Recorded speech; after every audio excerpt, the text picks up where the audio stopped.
എല്ലാ വസ്ത്രവും ചേരുവോ? ശരീരത്തിന് എല്ലാ വസ്ത്രവും ചേരുവോ ചോദിക്കാം. എല്ലാ വസ്ത്രവും ഞാൻ നോക്കിയിട്ട് പറയാം.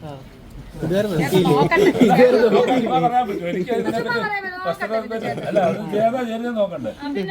രേണുവിന് സാരി എത്ര ചേരത്തില്ല, ലഹങ്ക ഗൗണ് നന്നായിട്ട് ചേരും. ബെറ്റർ കളറോ?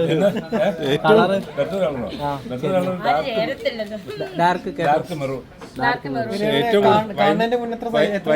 വൈൻ റെഡ്, പിന്നെ ഡാർക്ക് മിക്സഡ് നേവി ബ്ലൂ എന്ന് പറഞ്ഞുണ്ട്. അല്ല ചേട്ടൻ പറഞ്ഞു ഞാൻ ഓർത്ത് ഇച്ചിരി കൂടെ വലിപ്പം ഉണ്ടായിരിക്കും ഇത്ര അത് ഞാൻ ഫോട്ടോയിൽ കണ്ട. 19 വയസ്സ് പ്രതീക്ഷിക്കാതെ. ഒരു 19 വയസ്സ്. 19 ലേശം കൂടെ കൂട്ടിയേക്കാം, 26 ആക്കാം. ചേട്ടാ വേറൊരു കാര്യം അറിയോ, ഏറ്റവും കൂടുതൽ ആരാധകരുള്ളത് സാരിയിലാണ് രേണുവിന്. ആണോ? ചേട്ടനാണ് സാരി ചേരില്ലെന്ന് ആദ്യം. എനിക്ക് സാരി ചേരുകയെന്ന് ഞാൻ പറഞ്ഞില്ല. എന്റെ അഭിപ്രായത്തിൽ പിന്നെ ഇത് ലഹങ്ക, പിന്നെ ജീൻസും ടോപ്പും നന്നായിട്ട് ചേരും. ജീൻസും ടോപ്പ് നന്നായിട്ട് ചേരും. ചേരട്ടെ. പിന്നെ ചേരുന്നൊരു കളർ ഇവിടെ സാരി ഇല്ല അല്ലേ? സാരി ഇല്ല.